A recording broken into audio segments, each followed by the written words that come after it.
Budget वाली? इस budget से आएगी, इस बजट में सबका प्रावधान हम करेंगे। अब वो हिसाब लगा के बता दूंगा मैं कितनी है। 3 मुद्दों पर योजना व्यय जो बढ़ाया है एक को, टोटल कितनी घोषणाएं इनको सौगात में? अब टोटल तो मुझे गिननी पड़ेगी, मतलब मैं बाद में लगभग राज्य सरकार पर कितना व्यय पड़ेगा वो भी मैं आपको काउंट करके बताऊंगा, लेकिन मैंने एक्सरसाइज बैठे बैठे करवा ली सारी। अलग अलग योजनाओं का तो पता है, लेकिन जोड़ना पड़ेगा। 11 करोड़ की योजना अभी थोड़ी देर के बाद बना के दे दें। अभी जो मैंने अनाउंस किया वो लगभग कितने? ये पैसा महत्वपूर्ण नहीं है, काम महत्वपूर्ण है। जो मुख्य समस्या है इम्प्लीमेंटेशन बन जाती है। दो बातें मैं कहना चाहता हूं इस संबंध में। एक तो योजना बनाने में कभी जनता भागीदार रही नहीं, हमने निर्णय की प्रक्रिया में उसको भागीदार बनाया और जनता ने जो कहा है जमीनी वास्तविकता और सच्चाई देखते हुए वो करने का प्रयास किया है। इसलिए मॉनिटरिंग के लिए हम वैसे तो नीचे तक व्यवस्था बनाएंगे, लेकिन जनता को भी आग्रह करेंगे कि वो मॉनिटरिंग करे और सीएम सेक्रेटरीट कुछ योजनाओं का खुद अपने यहाँ से मॉनिटरिंग करने का काम करेगा।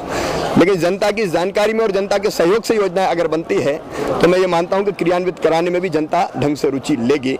मॉनिटरिंग का सवाल बहुत महत्वपूर्ण है, लेकिन हम ढंग से मॉनिटरिंग करेंगे उसके। मुख्यमंत्री महोदय, जब करप्शन की बात आ रही है, आदिवासी विकास में बहुत जगह करप्शन की बात आती है और वो कुछ कह नहीं पाते, तो उसके लिए क्या नहीं, आज आपने देखा जो कहा है खुल के कहा है। करप्शन के खिलाफ हम लड़ रहे हैं, मैं पूरी ईमानदारी से लड़ रहा हूँ। जहाँ गड़बड़ देखते हैं वहाँ कार्रवाई करते हैं, उसका परिणाम भी धीरे धीरे होना प्रारंभ हो रहा है, लेकिन मुझे लगता है कि और ज़्यादा ध्यान देने की जरूरत है, वो हम देंगे। सर अगली पंचायत कौन सी होगी आदिवासी पंचायत के बाद?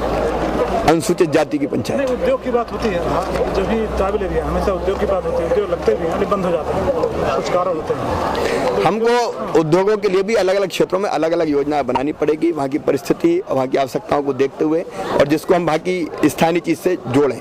उसको फूड प्रोसेसिंग भी कह सकते हैं, जैसे कोदो और कुटकी, ये मोटा अन्न है जिसको आमतौर पर धीरे धीरे बोना बंद किया जा रहा है, लेकिन इसकी बड़ी उपयोगिता और विदेशों में मांग है। तो अगर हम ऐसी कुछ चीज़ें करते हैं कि उसके कोदो और कुटकी उसको निकालने के कुछ संयंत्र लगे, वो बोए, हम उत्पादन को भी प्रोत्साहित करें और फिर विपणन को भी करें, तो ऐसी योजनाएं ज़्यादा चल पाएगी। कुछ उद्योग अगर हम लगा देंगे तो वो चलने की संभावना उनकी कम रहती है। इसलिए मेरी कोशिश ये है कि सारी योजनाएं जमीनी वास्तविकताओं को ध्यान में रखते हुए बने, तो वो सफल हो पाएगी। केवल हम बल्लभ भवन के एसी कमरों में बैठ के बना देंगे तो उतनी बारीक नहीं होगी। माइग्रेशन लगातार बढ़ता जा रहा है। मैं इस बात को नहीं मानता कि माइग्रेशन अब बढ़ रहा है।